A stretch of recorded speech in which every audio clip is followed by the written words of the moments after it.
We're going to talk about men's hobbies and why women hate them. There was this Reddit post because they're men's that was on r/relationship advice that went incredibly viral over the weekend, and I felt like we needed to address that first. This says, I screamed at my husband over his hobbies, and now he has changed. I don't know how to fix this. I need some advice about a situation with my husband. We've been married for 4 years. He has a room where he keeps all his hobbies. Sim racing, aviation setups, soccer analysis tools, Lego sets, music production equipment. Basically, it's his sanctuary. He's always inviting me into his space to be part of his interests. I love him and appreciate that he wants to include me, but sometimes I just need some time for myself. Recently, I snapped. I yelled at him, saying some hurtful things that I didn't mean, like how his interests bore me, that he needs to get a social life, and even questioned why I married him. Since then, he has completely changed. He stopped spending time in his room, moved to sleeping on the couch, and barely talks to me. He even ignored our usual tradition of watching our home nation's soccer team play, something he would never skip before. So this became an incredibly hot debate on X. Mm-hmm. Was she in the wrong, or did he cross the line trying to force all of his special interests on her and not taking enough interest in her interests? And should he even have a hobby room in his own home in the first place? That seems a little strange to me. The whole man cave culture. It's your home. You don't need to have a corner of it, you know? No, that indicates that no other room in the house is his alone, whereas she would have her own space, I'm sure, as well. But for him, it's more about, look, these are things that take a long time to make, and he doesn't want them getting knocked over or ruined. If you got kids, that makes a little bit more sense. Yes. Do you agree with me about man caves, though? I find it incredibly bizarre that man caves are a thing. I don't know. No, I have no problem with it. Like, as somebody who likes things just so, there's a lot of things that I have that I would want to just know that aren't going to get touched or messed with. And she didn't really say anything about his hobbies here. Like, she didn't say anything negative about the hobbies. She just said she didn't like how he was monopolizing her time to include her in these hobbies. Like, sort of the way that... Go through what she said again. I've babysat a lot, and I know that, you know, when you're babysitting, this kid is excited about you being their new friend. They bring you into the playroom and they show you all of their toys, and then they tell you stories about the toys, and you're pretending to be interested the whole time because they're a child. And it sounds like she ended up in a situation like that with her own husband, which is really not the dynamic you want. There's like, if you are in a relationship and you care about the person, then there's nothing weird or wrong about being like, okay, this is not something that I would have gone and searched out on my own, but because you're interested in it, I'll go ahead and actually spend time and see if it's something that I'd be interested in. There's this show called Emily in Paris. Oh, yeah. J.D. Vance mentioned it on did. what's it called? And Sarah, my girlfriend, was like, oh, I love this show. She's like, let's watch it. I'm like, okay. And it's cute. It's fine. And it's fun to watch with her. But I would never have gone and watched the show on my own, you know? Thank you. I have turned Olivia into a boomer who watches, like, police procedurals. And so my regular point is, I was like, what would you like to watch tonight? And if she says that she wants to watch, she's like, let's watch NCIS Los Angeles. I'm like, I win. Yeah, I've turned you into a boomer. There's nothing wrong with like trying things that you would not have tried on your own with your significant other. That's part of growing closer together. Exactly. So like, and to the point, to the contrary, like there are things like, look, I know friends who would bring their girlfriends skating. That mortifies me to no end. I would never do that. You would rather have much different hobbies than the person you're dating than have the same ones. TV shows is unique, right? Like that's something you can experience together at home. That makes sense to me. But skating is something that's cathartic and personal to me that goes far beyond any sort of romantic relationship that I ever to an age where before I had romantic relationships. So my attachment to that is vastly different than how I view looking at entertainment or any other such hobbies. And that's good. it's okay to have hobbies that you don't share together. Do I think that he probably pushed her a little too hard? Maybe. Do I think her response was awful? Yes, she had an absolutely awful response to this. And who knows if any of these Reddit posts are even like Yes. real or they're just rage bait at the end of the day. But moving on from that, we are going to return to a topic that we have discussed before on the show, which are what are the least and most attractive hobbies for men according to women? And allegedly, this study has ranked them. What do we want to go through first? Least or most? Let's go through least first, Okay. so we can end on a positive note. The top 15 least attractive hobbies to women for men. First one is comic books. So I'm sure a lot of people in the chat are already feeling called out. Then cosplay, debating. I think debating is attractive, so I wholeheartedly disagree with that. It's because they don't want to lose the argument. Drinking is great. They should drink. I don't know what MTG refers to. Magic the Gathering. Is it? Yes. Okay. That's also on there. Drinking, like, so they're saying like drinking as a hobby, like. Okay, maybe not. Like if they're drinking alone, Drinking as a unattractive. hobby If they're is not drinking a- socially, that's attractive. Okay. So I should make a distinction there. Anime is on here. Agree. Makeup. Definitely don't want to date a guy who's into doing his makeup. That's awful. He's probably gay, so he's not interested anyway. Crypto, that's not a hobby, but if he knows about crypto and doesn't mansplain it to me constantly, that's fine.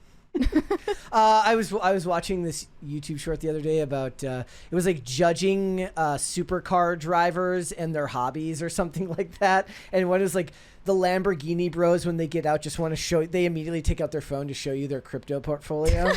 I was like, maybe I could buy that. Yeah. Cigars are also on here. I'm surprised that smoking in general wouldn't be, but cigars specifically are found unattractive by women.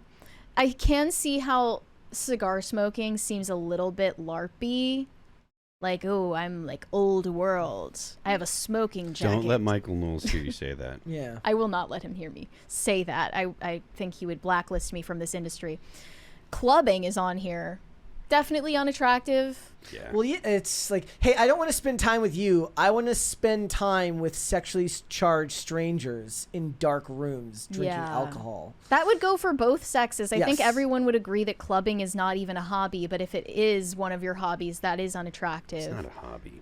But drinking socially, that's one thing. Clubbing is an entirely other. Well, they don't thing. really distinguish whether drinking or marijuana are listed as social use, or is it a guy with a subscription to High Times who talks to you about various strains constantly? Yeah. Like, Those are different things. Bro, it's sativa, bro.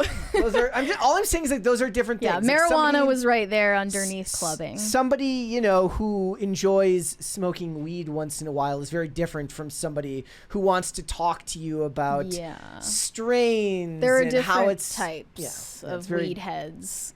Funko Pops was next. I'm with Rhaegar I in could the not chat. agree more. I'm with Rhaegar in the chat. Who goes to clubs in 2024? They're still around. It's still a thing. idea. But yeah, if you collect Funko Pops, that's just absolutely revolting. You should not do that. Who are the guys that are putting makeup on as a hobby? I guess they must be gay, right? Well, but these no. days, who knows? They're like putting on makeup so that they can seem like a male They must be feminist. gay, right? Arguing online was also on this list, and trolling. I think that is the most attractive male hobby. You should be arguing and shitposting all the time. I think that's more the idea of time management and, you know. It's the best use of your time. What are you talking about? They're like, I asked my boyfriend to fix something and he's too busy trolling people on Twitter. Right. You know, yeah, I can time see how that management would matters. turn into a conflict. Porn was also on here. Again, not a hobby, but if it is a hobby of yours, that's incredibly self-destructive. So agree on that. Gambling is also here. If he's like into sports betting, it's got to have a sub 90 IQ. Unless he's making a lot of money, in which case all of the women would change their answer on this Sure, and say yeah. that it's a very attractive hobby as long as he's rich. And then I don't even know how this is on here, but the last one listed is manosphere. What the hell does that mean? Like, look, as long as Watching YouTubers? if the dude is watching a bunch of Andrew Tate videos, as long as it's not like affecting his day-to-day life, I don't see why it matters. If he treats you well and he doesn't like let the language offend you, if you agree with the things that he's talking about, then I don't see the point. Now, the difference what they're saying here is that they don't like the things that the guys in that realm are saying and the guys into it, in which case I'm saying you guys clearly have different values. Why are you dating anyways? I would be pretty disturbed if a guy is like a super big Andrew Tate fan, but he acts totally normal. Also, I wouldn't be in surprised if they're relationship like, settings. they put that there, but what they really mean is a dude who's like, yes, I think men deserve equal rights in divorce. And they're like, oh, so he's a manosphere type. He believes in, getting equal custody of his kids and stuff like this. Depends on who made this survey. Well, I guess if they're MGTOW, then you would never know because you're not dating them. Yeah. And then this is the list of the most attractive male hobbies. And I want to hear from both of you if you think that this is unrealistic. Okay, I'm putting it on screen. First one is reading. I agree with that one. I think that's an attractive hobby. You're trying to learn things and edify yourself. It signals a certain approach to the world, right? Like, and even if he's not reading a lot, if he doesn't understand the value of what can come from that, then it's probably lost on him. Sure. I always talk about, like, look, I wish I had the patience to read more. I mean, I guess work requires me to read, but this is reading junk every day. That's not the same thing as reading a good book. Mm-hmm. Yeah. Foreign languages and playing instruments also on here. Both, again, like, you can see what women find most attractive at the top of this list is something intellectual. Mm-hmm. Like, if he's intellectually curious. Was video games on the other list? No, it was not. Okay. It was on the other list we talked about before. I would have put, like, I know that women will never put it on here, but video games work a lot of the same part of your brain as any of these hobbies that are seen as good. It's just how it's framed by society.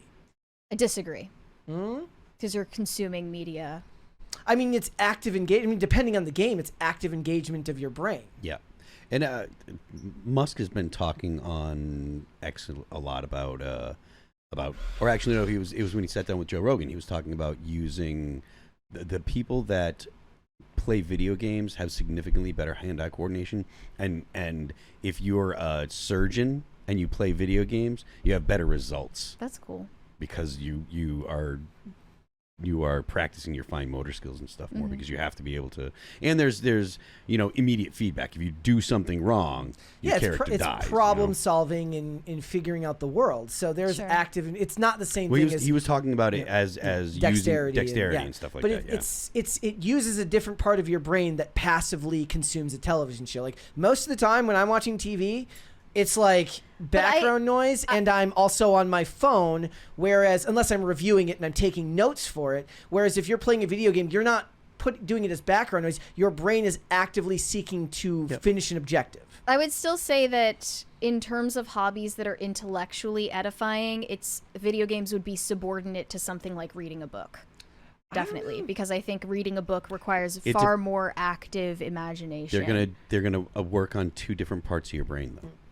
Mm-hmm. Because reading a book is going to, I mean, obviously you'll be learning something, so that would be one thing. But if you're playing a video game, that's not going to be so much learning as it is going to be working on your physical motor skills or sharpening them.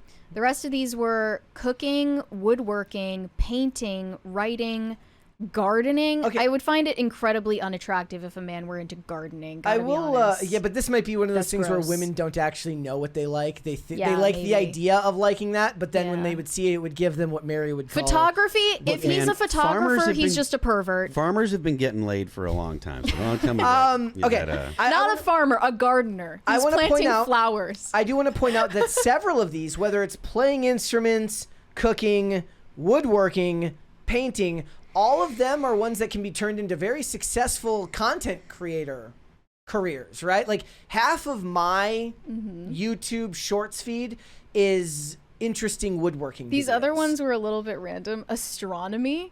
No, I don't know if I've even met someone who's into that. Again, Mary, this is women thinking that they like the idea of this, not actually liking it. Hiking, he's gonna kill you. Archery, that one should be at the top of the list. I think that's really cool. Wait, why is he going to kill you because he likes hiking? He's like, let's go on a hike where no one can hear you scream. This is just a modern day shitlib thing to do as a first date. Blacksmithing. I don't know any blacksmiths, and traveling is not a hobby, but it would be cool if he's interested in traveling means he has money to go things. travel, so they like the idea that he can go travel because he has the money to go do so. I guess. I mean, I've also known plenty of people who they're not wealthy and they still travel because it's an interest of theirs. Thanks for watching. Listen to full episodes of Pop Culture Crisis on Spotify. Keep up with us on social media and make sure you subscribe and ring that bell so you never miss the show. Bye, guys.